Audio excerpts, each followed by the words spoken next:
Assalamualaikum warahmatullahi wabarakatuh. Waalaikumsalam warahmatullahi wabarakatuh. Pada hari ini, Bapak Dr. Insinyur Iskandar Nurul Jaya akan mempresentasikan hafalan berjudul Aplikasi Sistem Informasi Geografis Universitas. Bapak Dr. Iskandar Nurul Jaya adalah dosen di program pendidikan sipil Fakultas Pendidikan Teknologi Kejuruan Universitas Indonesia. Aplikasi sistem informasi geografis untuk pariwisata menjadi sangat penting karena wilayah yang menjadi tujuan wisata dapat menghasilkan pendapatan hasil daerah yang besar. Baiklah, itu kami persilakan Pak Iskandar Muda untuk mempresentasikan. Terima kasih kepada Ibu Moderator. Bismillahirrahmanirrahim. Assalamualaikum warahmatullahi wabarakatuh. Waalaikumsalam warahmatullahi wabarakatuh. Baik, dalam rangka Seminar Nasional Ilmu Komputer 2014 yang diadakan oleh Universitas Negeri Semarang, Program Studi Ilmu Komputer, saya mencoba untuk menyajikan hasil penelitian saya tentang aplikasi sistem informasi geografis untuk pariwisata dengan studi kasus di Provinsi Bali. Jadi latar belakang dari artikel ini yang pertama adalah bahwa pengembangan pariwisata itu harus multidisiplin, menyeluruh dan holistik. Kegiatan pariwisata itu mengenai oleh multi stakeholder atau banyak para penggunanya.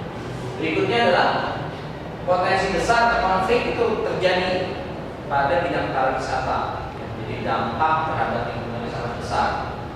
Kemudian lembaga-lembaga pariwisata yang langsung mengimplementasikan sistem informasi tanpa komunikasi dan sosialisasi itu menerima dampak berupa tidak sesuainya analisis dari sistem informasi. Dan terakhir, model konseptual tidak dapat memenuhi kebutuhan yang digital dan menyimpang dari deskripsi pekerjaan lembaga yang bersangkutan. Ya. Oke. Kemudian, apakah model fungsional? Model fungsional dan model konseptual yang diterjemahkan. Ya. Kemudian, dalam bentuk apa? Model fungsional itu dalam bentuk matriks, ya, yang berdasarkan informasi detail-detail informasi utama terhadap database grafis dan database atribut. Para pengambil keputusan yang mengembangkan aplikasi sistem informasi geografis kadang-kadang langsung mengacu pada sistem kerja konvensional, padahal sistem kerja konvensional itu sudah usang. Dia tidak bisa sebelumnya diadopsi ke sistem informasi berbasis digital. Dan akibatnya apa? Updating dan revisi data itu menjadi sulit dan mahal. Oke, berikutnya. Anda ketahui bahwa kapasitas kelembagaan itu terdiri dari personil, peralatan, dan pendanaan. Banyak penerimaan pegawai di pemerintah daerah maupun di pusat yang jumlah serta kualifikasinya itu tidak sesuai dengan formasi. Kemudian yang kedua, perangkat lunak dan perangkat kelas itu banyak yang belum tersedia, sehingga apa? Informasinya, sistem informasi tidak dapat dioperasikan secara optimal. Kemudian sistem pendanaan itu membutuhkan waktu dan proses birokrasi yang panjang, sehingga kadang-kadang pada saat dananya turun, peralatan, perangkat lunak dan perangkat kelas itu sudah naik. Berikutnya. Nah, ini tujuan penelitiannya. Yang pertama adalah mengembangkan sistem informasi keuangan sesuai keinginan stakeholders, terutama di sektor pariwisata. Kemudian sasarannya, yang pertama adalah membuat atau mengembangkan model konseptual pariwisata. Ya, tadi saya sudah katakan terkait dengan detail informasi uang dan lembaga-lembaga pengguna. Kemudian yang berikutnya, sasarannya adalah mengembangkan model fungsional pariwisata. Itu berupa detail informasi utama dan kelompok data grafis serta data atribut. Kemudian yang terakhir adalah mengimplementasikan model fungsional pariwisata dalam bentuk apa? Dalam bentuk pembuatan peta nanti. Ya, berikutnya. Nah, ini kajian saya mengambil beberapa kajian pustaka dari hasil studi orang lain di dalam dan luar negeri, berupa artikel di jurnal nasional, jurnal internasional, di seminar nasional dan seminar internasional. Yang pertama, Alkit tahun 2010 itu merupakan kajian tentang using geographic information system to visualize travel patterns and market potential of capacity Jordan. Ya. Kemudian Fauzi, Susilo dan Mayasari tahun 2009 melakukan kajian tentang analisis kesesuaian lahan dan ekosistem kota Bengkulu melalui perancangan model spasial dan sistem informasi geografis.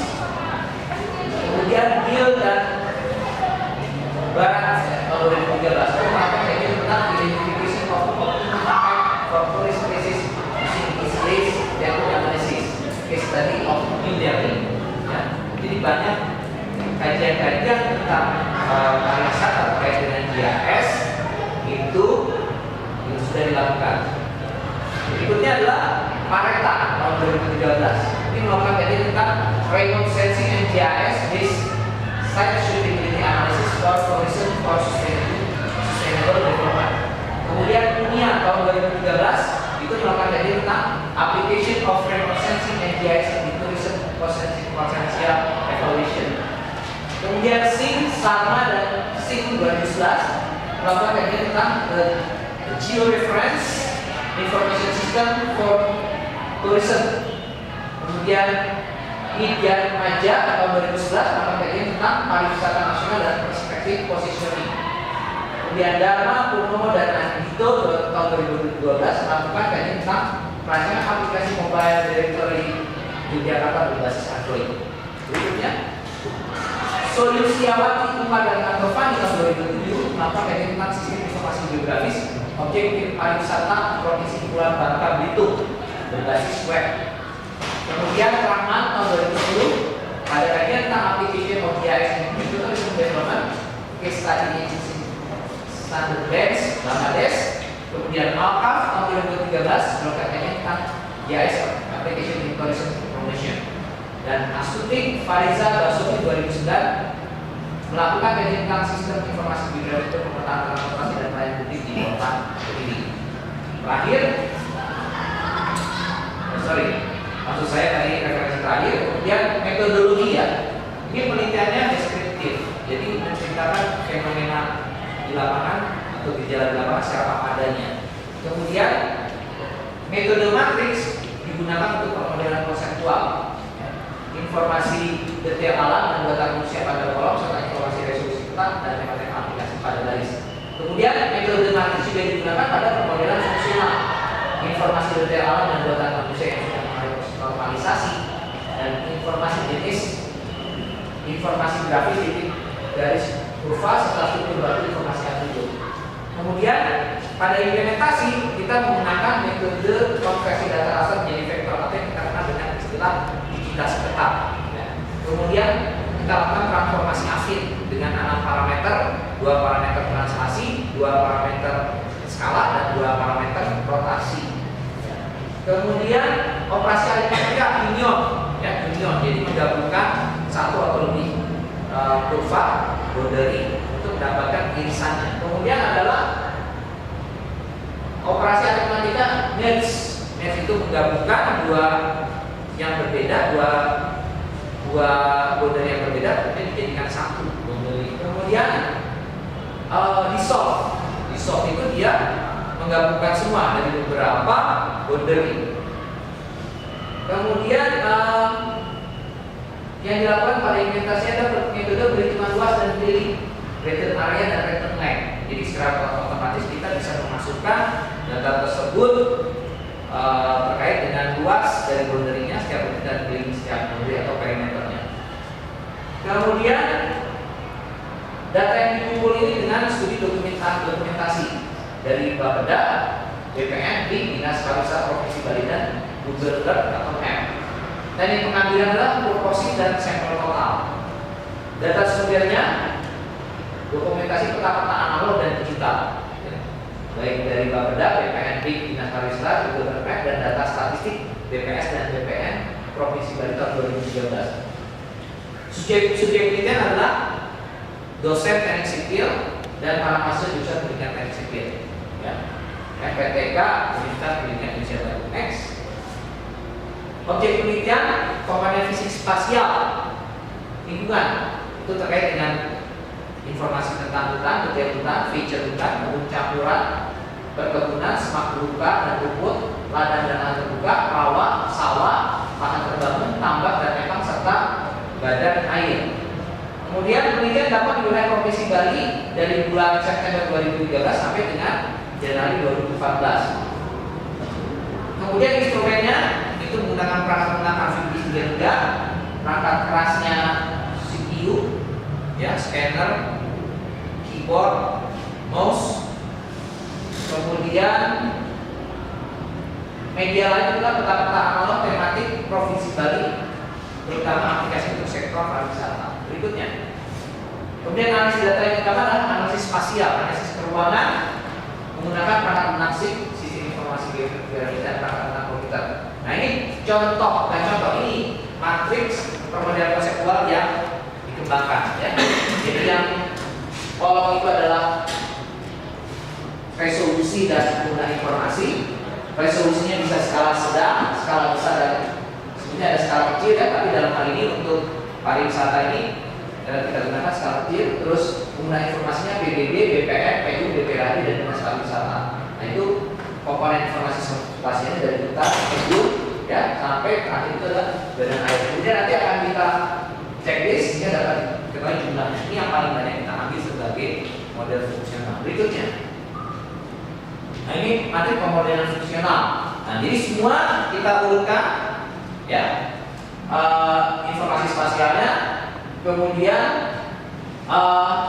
kesatuan informasi geografisnya. Apakah dia masuk dikelompokkan dalam point, line, atau polygon, atau text atau annotation. Kemudian untuk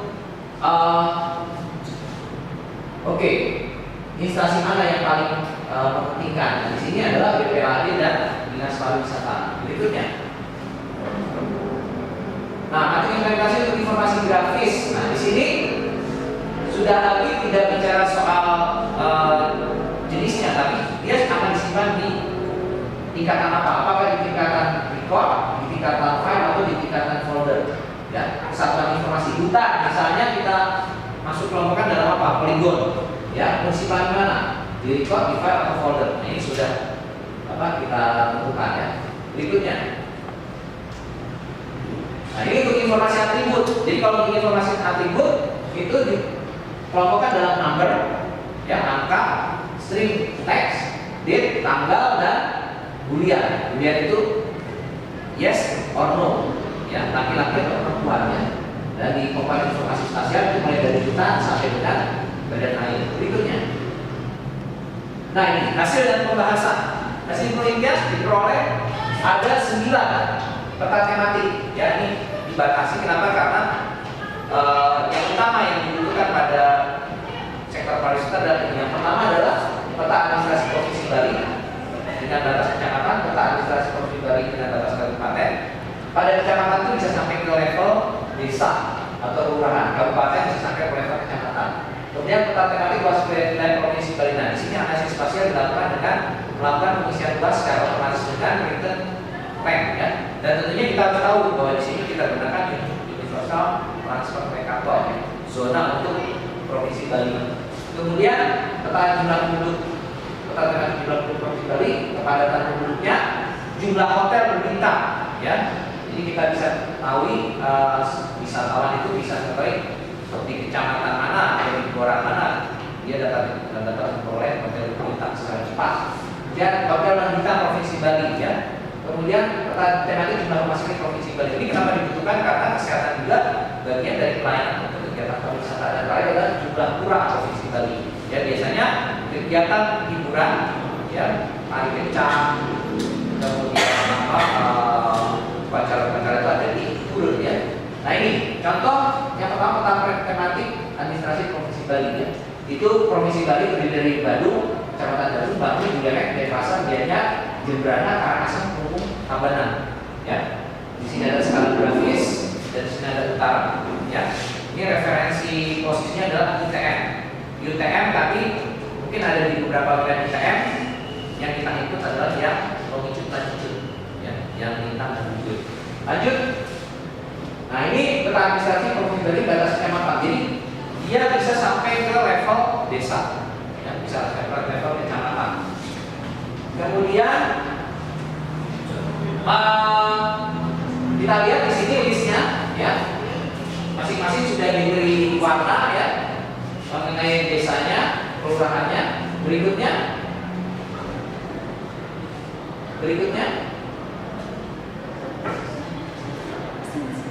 Oke, ini adalah peta tematik luas wilayah Provinsi Bali, ya. Nah, seperti ini, ya.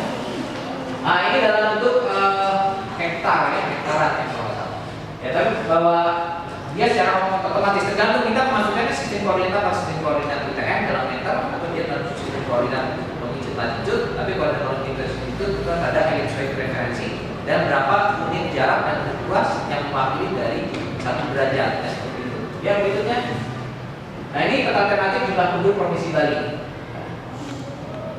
Oke, berikutnya, ini peta tematik data penduduk Provinsi Bali. Kita lihat bahwa di Denpasar, ya, paling padat, ya.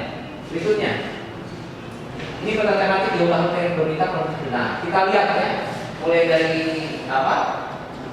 Di kawasan selatan nih pulau yang ada apa namanya? Pura Tanah Lot, ya, dari Tanah Lot sampai ke Denpasar itu padatannya atau jumlah pemerintahnya sangat banyak. Berikutnya. Nah ini kita bisa lihat juga, ya, bahwa hotel kita Provinsi Bali juga berada di sekitar Denpasar, ya, sekitar Denpasar. Berikutnya, nah ini ketersediaan Denpasar di Provinsi Bali. Nah ini apa memprihatinkan karena hanya terbatas di sekitar Denpasar, ya. Padahal yang namanya wilayah Bali itu Provinsi Bali itu semuanya bisa dijadikan tujuan wisata dan alamnya sangat indah, ya. Oke, berikutnya, ini jumlah pura, ya. Jadi kalau Anda ingin pergi ke Bali, ingin melihat pertunjukan, ini relatif terbatas, ya. Nah, memang kemarin itu kami pergi ke pertunjukan tari kecak itu di daerah ini, di daerah Uluwatu. Jadi langsung videonya bagus sekali, ya. Karena nanti kalau yang mau bulan madu ke sana, ya, pergi ke sana, di sana itu videonya langsung lautnya bagus sekali, ya. Ya, berikutnya. Oke, ini kesimpulannya. Jadi peta pariwisata tingkat Provinsi Bali itu berskala kecil, ya, dengan skala 1/250.000. Walaupun sebenarnya bisa dibangun dengan skala yang lebih kecil, lebih besar, misalnya 150 per 150. Tentunya akan resolusinya akan lebih besar dan memori akan besar pula. Jadi kita harus sesuaikan informasi apa yang akan kita tampilkan dan baseline-nya untuk yang skala Pulau Bali itu 1/250.000. Kemudian berikutnya adalah jumlah minimal satuan informasi grafis di garis area ada 10 jenis, ya. Tadi mulai dari hutan sampai ke badan air, ya. Kemudian bisa disimpan pada tingkat record, file, dan folder, ya. Jadi manajemen data itu penting pada GIS, khususnya untuk aplikasi. Berikutnya, nah, implementasi fungsional tahap masukkan data simpan pada tingkat record dan file. Jadi pada tahap implementasi fungsional itu disimpan pada tahap record dan file, ya. Proses data disimpan pada tingkat record, file, dan folder. Proses data jadi berbeda, ya. Kemudian keluaran disimpan pada tingkat file dan folder, ya. Jadi dia bisa disimpan dalam bentuk file JPG atau di dalam bentuk plot file dan sebagainya. Kemudian proses geografi, ya, itu dilakukan di sini. Yang pertama, let's menggabungkan dua jenis file informasi grafis poligon. Itu dilakukan di pekerjaan analisis GIS untuk pariwisata. Kemudian menggabungkan dua atau lebih informasi grafis poligon, ya, dengan union. Itu juga dilakukan pada penelitian. Kemudian di-solve menjadikan dua atau lebih informasi grafis poligon menjadi satu file informasi grafis poligon. Itu juga dilakukan pada penelitian. Berikutnya, nah ini mungkin Anda sudah dapatkan pula, gitu, ya, sudah punya pengalaman bahwa informasi luas dan diperoleh dengan fungsi perintah shift, return area, kalau di AFI juga, kalau di AFI sebetulnya juga punya lintas tersendiri ya. Nah ini terakhir mungkin saya ucapkan terima kasih kepada yang pertama Direktorat Pendidikan dan Pengabdian Masyarakat Pendidikan Tinggi ya, di Jakarta, kemudian Ketua LPM Pusat Pendidikan Indonesia Profesor Dr. Haji Sumarto MSIK dan Rektor UI Profesor Dr. Haji Sunario Kartanata MPD, kemudian dari Dekan FPTK UI Dr. Eng Agustiawan MSI, Ketua Jurusan Pendidikan MSIK FPTK UI Dr. Anies Sukadi MT, dan Kepala Bapeda Provinsi Bali, Dinas Pariwisata Provinsi Bali, Dinas Perumahan Provinsi Bali, Badan Pertanahan Nasional Provinsi Bali, dan Panitia Seminar Nasional Ilmu Komputer Universitas Negeri Semarang tahun 2014. Oke. Nah ini data pustakanya. Jadi saya mengambil beberapa data pustaka dari sumber jurnal, ya, dari luar negeri dan dalam negeri. Berikutnya. Kemudian saya ambil juga dari sumber proceeding dari Seminar Nasional di Yogyakarta, ya, Teknologi Informasi dan Komunikasi Yogyakarta tahun 2012. Berikutnya. Kemudian dari tesis dan disertasi ya, yang dilakukan oleh Rahman ya di Sweden University ya.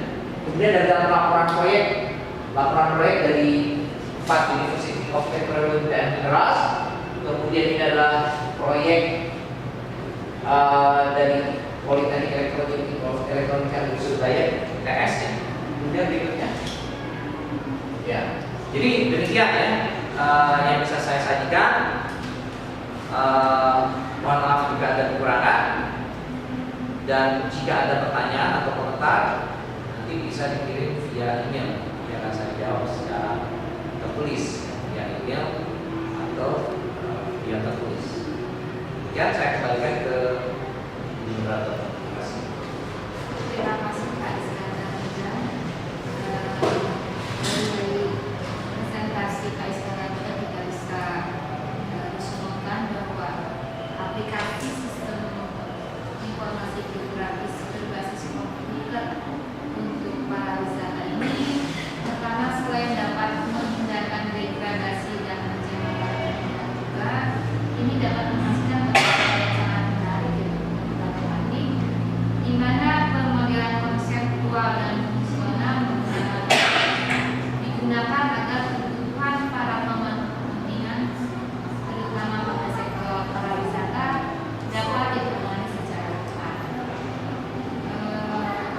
Untuk aplikasi sistem informasi geografis ini hasil penelitiannya berupa penelitian tematik pariwisata, infrastruktur transportasi, infrastruktur kesehatan, dan tema-tema yang dibutuhkan untuk kegiatan pariwisata. Selain itu, informasi keuangan pariwisata ini sangat bermanfaat bagi media para